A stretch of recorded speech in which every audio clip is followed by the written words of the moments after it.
Welcome friends to this 14th episode in my vlog series. It's actually 13th, but I'm a bit superstitious, so I'm skipping 13, we're going straight to 14. That could be like the week that I missed a couple of weeks ago. The invisible 13th episode. This time around we're going to visit a magical kingdom that I'm calling Wardmote. I've written a bit of a script for this one, so I'm curious to know what you think. Don't forget, sort of leave a like or a comment or talk to me on Twitter or on Instagram or via Tumblr and let me know what you think. And now on with the video.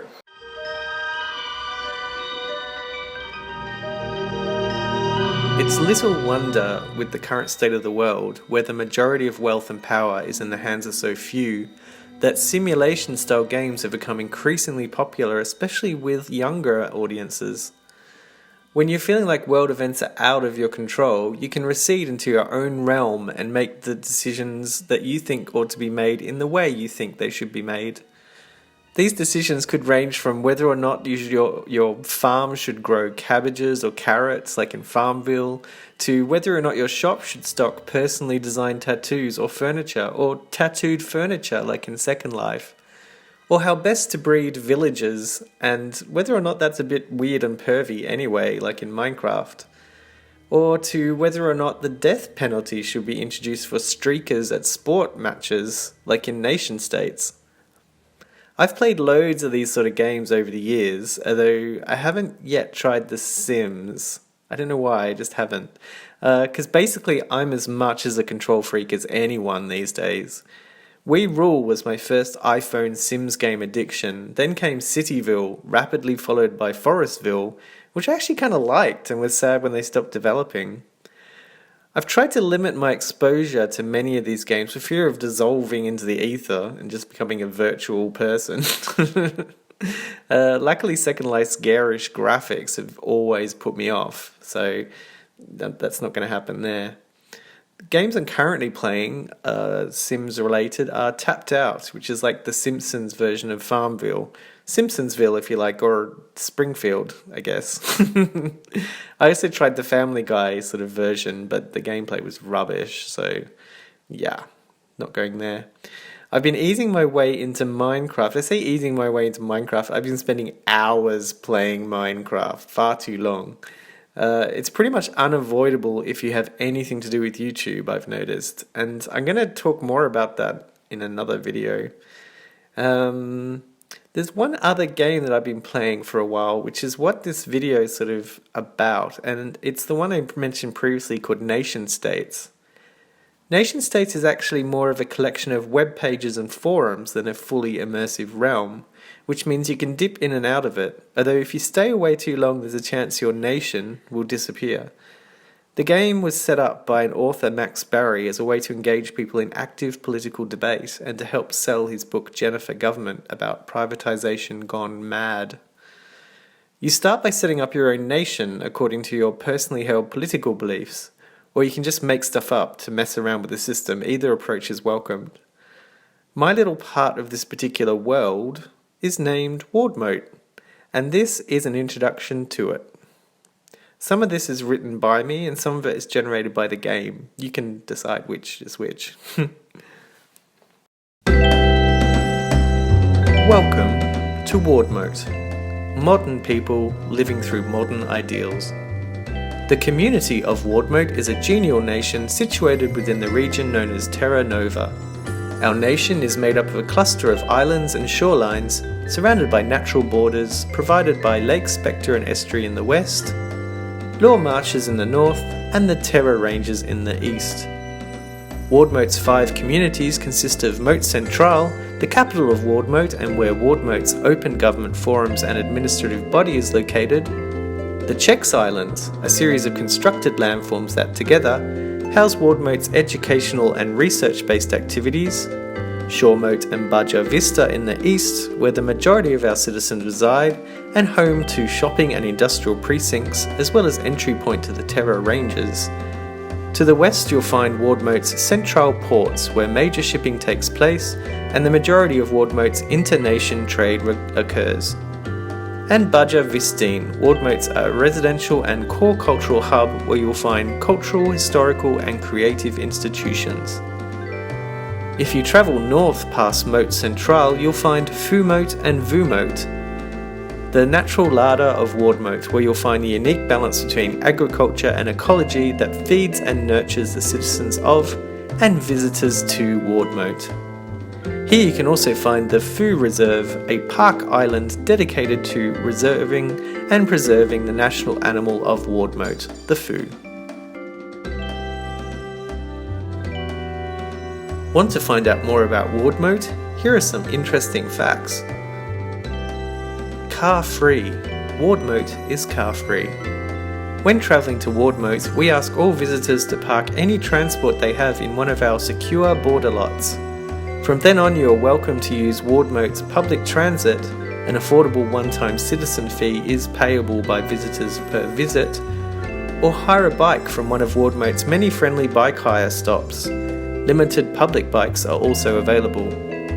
Being car-free helps Wardmote citizens to breathe easier and promotes exercise and community activity. Plus, it's lots more fun. Ticketless transit. Public transit in Wardmote is provided by Wardmote AdBod and is paid for by taxes paid by citizens. Visitors are asked to pay a one-time citizen fee per visit that allows ticketless travel for the duration of their stay.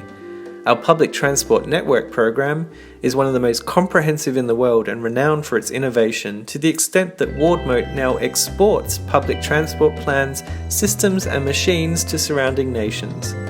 See Wardmote Inter R for more information regarding exported infrastructure. Open government. Wardmote operates an open government system. In the millennium year 2000, Wardmote enshrined a new open form of governance that aimed to eradicate corruption and ensure safe and fair infrastructure for all citizens and visitors. Governance is provided by community forums who debate topics submitted by citizen networks. Decisions then enacted by Wardmote's administrative body known as Wardmote AdBod. No formal head of state.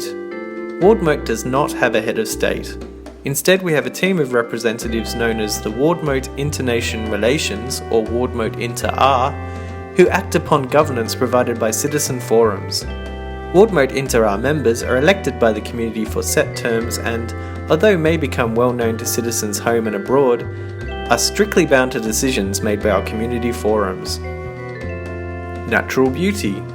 Wardmote is fortunate enough to enclose and be surrounded by a wide variety of natural beauty in the form of ranges, bays, waterways, wetlands and plains. Our ranges and waterways provide natural borders between Wardmote and our neighbours. Citizens and visitors are actively encouraged to investigate and enjoy these natural places. See Wardmote NatRe for location maps and more information. Opportunities. For a relatively young region, Wardmote has a rich cultural heritage based on preserving the past and innovating for the future. Our universities and cultural institutions link with like-minded entities the world over. As well as educational and cultural opportunities, Wardmote also offers some of the most technically advanced port and trading facilities in existence. See Wardmote AdBod for more information on cultural, educational and trade-based opportunities.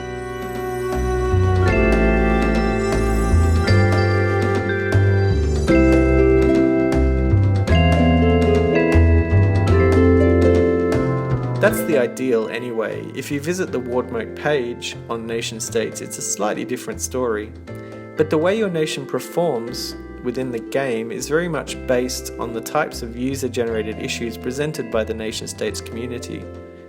After a while you start to notice patterns within these, such as a preoccupation with gun laws or the challenging of green issues, or a focus on immigration and vague nods to the sort of misogyny and homophobia that tend to creep into predominantly male-led internet forums sometimes anyway.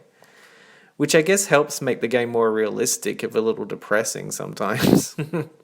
Still, I'm happy to report that even though my nation's private sector is, and I quote, almost wholly made up of enterprising 10-year-olds selling lemonade on the sidewalk, I personally beg to differ from that, but I don't really get issues about industry, or I'd like to have a publishing industry or something like that, but I just don't get questions about that within the game.